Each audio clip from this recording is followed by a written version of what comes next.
काम करता हूँ। यहाँ से कुछ कोस दूर एक जंगल है, वहाँ एक बहुत ही सिद्ध बाबा रहते हैं। मैं उन्हीं के पास जाता हूँ और उनसे कुछ उपाय पूछ कर आता हूँ। ठीक है जी। रो मत भाग्यवान, सब सही हो जाएगा।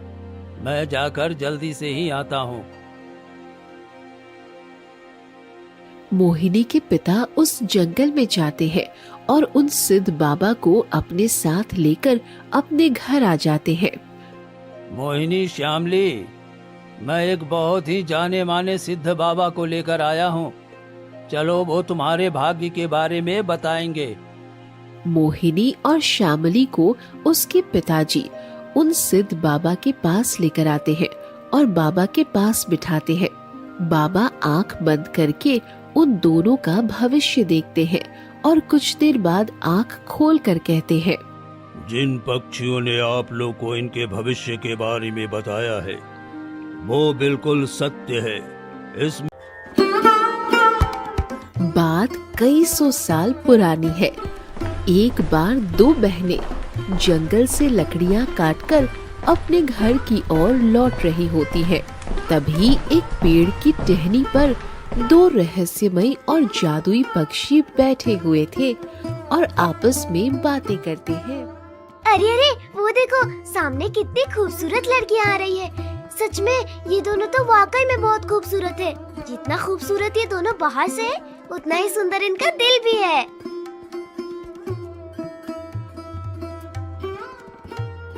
हाँ हाँ, तुम सही कह रहे हो।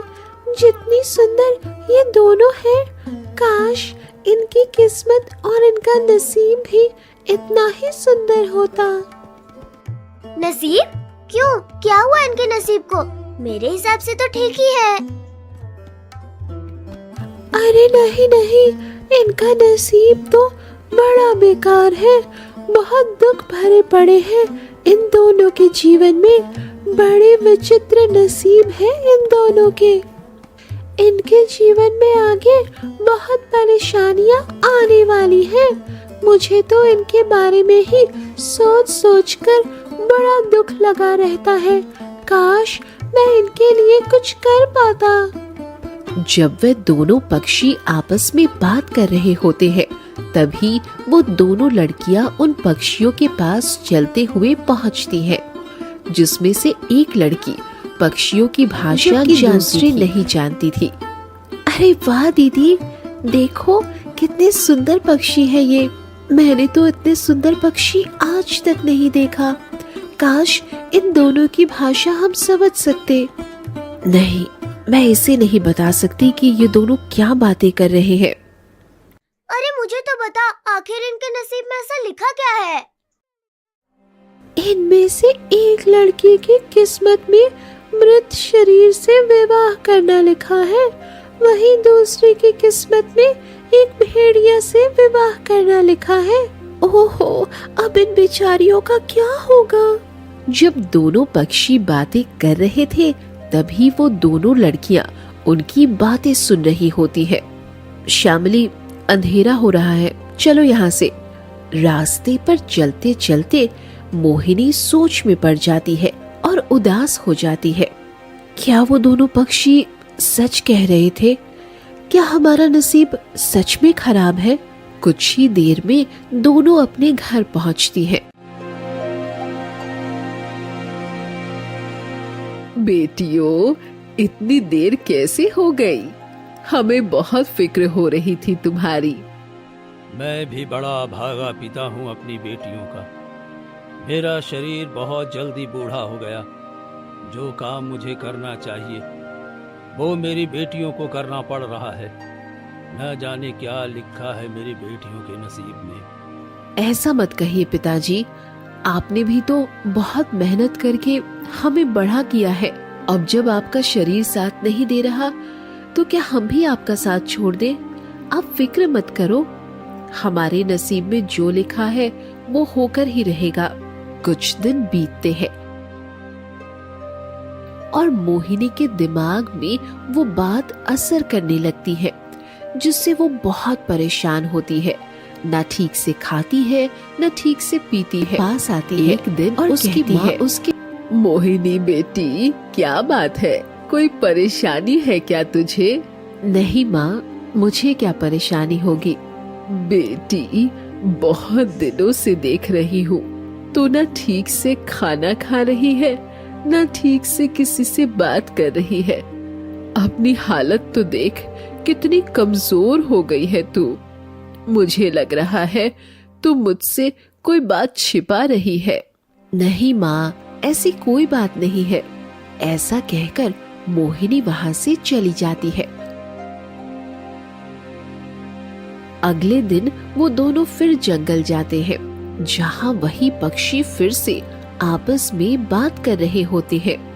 भाई, क्या कोई हाल नहीं है इन दोनों के नसीब को बदलने का? नहीं, इनके नसीब में एक बार जो लिखा गया है वो होकर ही रहेगा। अब वो नहीं बदला जा सकता। ओह, ये तो इनके साथ बड़ा बुरा होने जा रहा है। दोनों पक्षियों को बात करते मोहिनी फिर से सुन लेती है, जिसे सुन और भी ज्यादा दुखी होती है। मोहिनी उन पक्षियों की बात से इस बार इतना ज्यादा चिंतित होती है कि अब वो खाना ही बंद कर देती है, जिससे उसकी हालत बहुत खराब हो जाती है और वो बिस्तर पकड़ लेती है। माँ, दीदी को क्या हुआ है? बेटा, मुझे कुछ समझ नहीं आ रहा। आखिर मोहिनी को क्या परेशानी है? वो मुझे कुछ बताती भी तो नहीं है। तुम फिक्र न करो भाग्यवान, आज मैं उनसे पूछ कर ही रहूंगा। आखिर वो हमसे कौन सा राज छुपा रही हैं। चलो उनके पास। मोहिनी के माँ, पिताजी और बहन मोहिनी के पास आते हैं, जिससे खूब जोर जबरदस्ती से उसके पिता उसके उदासी का कारण पूछते हैं। तब मोहिनी बताती है, पिताजी, माँ, मैं बोलते हुए पक्षियों की भाषा समझ सकती हूँ। हाँ, ये तो अच्छी बात है। फिर तुम उदास क्यों हो, परेशान क्यों हो? पिताजी, परेशान होने वाली बात ये है कि जब मैं जंगल लकड़ियों के लिए जाती हूँ, मुझे वहाँ दो पक्षियाँ बात करते हुए मिलती हैं और हमें देखकर कहती हैं कि इन दोनों बहनों का नसीब बहुत बुरा है। बहुत दुख तकलीफ है हमारे नसीब में। एक काम करो, तुम मुझे कल उन पक्षियों के पास लेकर चलना। मैं भी देखूं जो तुम दोनों की भविष्यवाणियां कर रहे हैं। जी पिताजी, आप कल मेरे साथ चलना। अगली सुबह चारों जंगल की ओर निकल जाते हैं और उन्हीं दो पक्षियों के पास पहुंचते हैं। देखो, मैं तुम्हारी भाषा समझ सकती हूँ। तुम दोनों इतने दिनों से जो हम दोनों बहनों के बारे में भविष्यवाणी कर रहे हो, मैं सब सुन चुकी हूँ। तुम दोनों सारी बातें विस्तार से समझाओ कि आखिर क्या होने वाला है हमारी जिंदगी में। अरे वाह, ये तो बहुत अच्छी बात है कि तुम दोनों हमारी भाषा समझ सकते हो। देखो, तुमने जो भी हमारे मुंह से सुना है वो सब सही सुना है। आगे क्या होगा, अच्छा बुरा, वो हमें पता नहीं, लेकिन फिलहाल हमें यही दिख रहा है। हो सकता है आगे बहुत अच्छा हो या हो सकता है आगे बहुत बुरा हो। तुम ज्यादा चिंतित मत हो और भगवान पर छोड़ दो सब। क्या हुआ बेटी, क्या कह रहे हैं ये पक्षी? मोहिनी अपने पिता को सारी बातें विस्तार से बताती है। बेटी, इन पक्षियों की बातों को भूल जा, ये तो कुछ भी कह रहे हैं। नहीं पिताजी, ये सच कह रहे हैं और जो लिखा है ऊपर वाले ने वो होकर ही रहेगा। उसे न आप मिटा सकते हैं और न मैं। चलो अभी घर चलो, तुम बहुत कमजोर हो गई हो, तुम्हें यहाँ ज्यादा देर नहीं रुकना चाहिए। सभी अपने घर की ओर निकल जाते हैं। मोहिनी के माता पिता उसे बहुत समझाते हैं, लेकिन मोहिनी किसी की नहीं सुनती।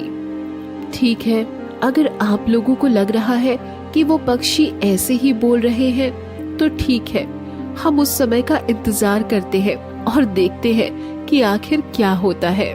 बेटी, तुम आराम करो, कुछ न कुछ उपाय जरूर खोजता हूँ तुम्हारी परेशानी की। ये क्या हो गया जी, हमारी दोनों बेटियों के नसीब सच में बहुत बुरे हैं। मैं एक काम करता हूँ, यहाँ से कुछ कोस दूर एक जंगल है, वहाँ एक बहुत ही सिद्ध बाबा रहते हैं। मैं उन्हीं के पास जाता हूँ और उनसे कुछ उपाय पूछ कर आता हूँ। ठीक है जी। रो मत भाग्यवान, सब सही हो जाएगा। मैं जाकर जल्दी से ही आता हूँ। मोहिनी के पिता उस जंगल में जाते हैं और उन सिद्ध बाबा को अपने साथ लेकर अपने घर आ जाते हैं। मोहिनी, श्यामली, मैं एक बहुत ही जाने माने सिद्ध बाबा को लेकर आया हूँ। चलो, वो तुम्हारे भाग्य के बारे में बताएंगे। मोहिनी और श्यामली को उसके पिताजी उन सिद्ध बाबा के पास लेकर आते हैं और बाबा के पास बिठाते हैं। बाबा आंख बंद करके उन दोनों का भविष्य देखते हैं और कुछ देर बाद आंख खोल कर कहते हैं, जिन पक्षियों ने आप लोग को इनके भविष्य के बारे में बताया है, वो बिल्कुल सत्य है, इसमें कोई दो राह नहीं है। बाबा, इसका कोई हल नहीं है क्या? नहीं, इसका कोई हल नहीं है। बाबा, तो फिर हमें इतना बता दीजिए कि ये कब और कैसे होगा। हाँ, मैं ये जरूर बता सकता हूँ। इस महीने के आखिरी तक एक भेड़िया शाम के वक्त आपके दरवाजे पर आएगा। वो कुछ बोलेगा नहीं और कुछ देर बाद जाने लगेगा।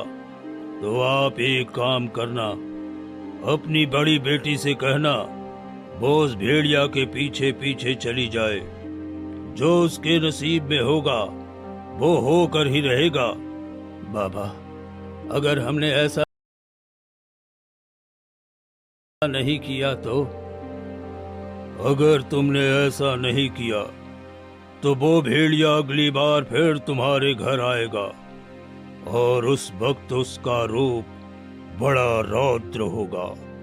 वो तुम्हारे घर को तहस नहस कर जाएगा, तुम्हारे परिवार को मौत के घाट उतार देगा। तो तुम ऐसा बिल्कुल भी मत करना, अगर तुम अपने परिवार का भला चाहते हो तो। ठीक है बाबा, अब आप मेरी दूसरी बेटी के बारे में भी बता दीजिए। बेटा, आज तुम्हारी दूसरी बेटी का भविष्य बताने का मुहूर्त नहीं है, मैं किसी और दिन बताऊंगा। अभी मैं चलता हूँ। ठीक है बाबा। कुछ दिन तो बड़े अच्छे से बीतते हैं, लेकिन जब महीने का आखिरी दिन आता है और जब शाम को सब बाहर बैठे हुए होते हैं, तभी एक खूंखार भेड़िया उनके दरवाजे पर आता है। हे भगवान, लगता है ये वही भेड़िया है जिसकी बात वो बाबा कर रहे थे। नहीं, मैं अपनी बच्ची को उसके साथ नहीं भेजने वाली। भेड़िया कुछ देर दरवाजे पर खड़ा खड़ा देखता रहता है, उसके बाद वो वापस जाने लगता है। माँ, पिताजी, मैं अपनी जान बचाने के लिए आप लोगों की जिंदगी खतरे में नहीं डाल सकती। मेरा समय हो गया है, मुझे अब जाना होगा। नहीं दीदी, मत जाइए। नहीं श्यामली, मुझे जाना ही होगा, वरना वो भेड़िया दोबारा यहाँ आएगा और फिर सब बर्बाद कर देगा। जिंदगी रही तो फिर मिलेंगे, लेकिन अभी मुझे इजाजत दीजिए पिताजी। मोहिनी के माता, पिता और बहन फूट फूट कर रोते हैं और उसे बहुत रोकते हैं, लेकिन मोहिनी नहीं रुकती और उस भेड़िया के पीछे पीछे चली जाती है। तुम ऐसे कैसे घर पर शांत बैठ सकते हो? ना जाने वो भेड़िया मेरी बच्ची के साथ क्या करेगा। तुम एक काम करो, तुम मोहिनी के पीछे पीछे जाओ और देखो वो भेड़िया हमारी बच्ची को कोई नुकसान न पहुंचाए। पर बाबा ने मुझे ऐसा कुछ कहा नहीं। अगर मैं उसके पीछे गया और उसने हमारी बच्ची को कोई नुकसान पहुंचाया तो? ठीक है, आप यहीं रहिए, फिर मैं जाती हूँ उसके पीछे। नहीं, तुम यहीं रहो, मैं जा रहा हूँ। मोहिनी के पिता मोहिनी का पीछा करते करते एक जंगल में आ जाता है, जहाँ वो देखता है भेड़िया एक गुफा में जा रहा होता है और उसी के पीछे पीछे उसकी बेटी भी गुफा में चली जाती है। ये क्या, इतनी पुरानी गुफा में मेरी बच्ची इस भेड़िए के साथ चली गई। ये तो बड़ी खतरनाक गुफा है। बड़े खतरनाक जानवर रहते हैं यहाँ। अब मेरी बच्ची यहाँ से कभी जिंदा नहीं जा पाएगी। ऐसा कह मोहिनी के पिताजी फूट फूट कर रोने लगते हैं और अपने घर आ जाते हैं। पति को रोता देख श्यामली और उसकी माँ भागते हुए आती है। क्या हुआ जी, आप रो क्यों रहे हैं? हमारी बच्ची कहाँ है? पिताजी बताइए ना, क्या हुआ? भाग्यवान, वो भेड़िया हमारी बच्ची को उस खतरनाक वाली गुफा में लेकर गया है। उस गुफा में कोई एक बार चला जाए तो कभी वापस नहीं आता। न हो उस भेड़िए ने हमारी बच्ची के साथ जरूर कुछ कर दिया है। हे भगवान, ये क्या हो गया? हमारी बच्ची का नसीब तूने कैसा लिखा है प्रभु? रो मत भाग्यवान, मैं कल सुबह एक बार और देखता हूँ। उस गुफा के पास जाकर शायद मुझे अपनी बच्ची वहाँ मिल जाए। अगली सुबह भाग्यवान, मैं जा रहा हूँ, तुम श्यामली का ध्यान रखना। ठीक है जी, मेरी बच्ची मोहिनी को सही सलामत घर लेकर आना। श्यामली के पिता उस जंगल की गुफा के पास पहुंच जाते हैं। अब मुझे इस गुफा के अंदर जाकर देखना ही पड़ेगा। मोहिनी के पिता उस गुफा के अंदर जाते हैं।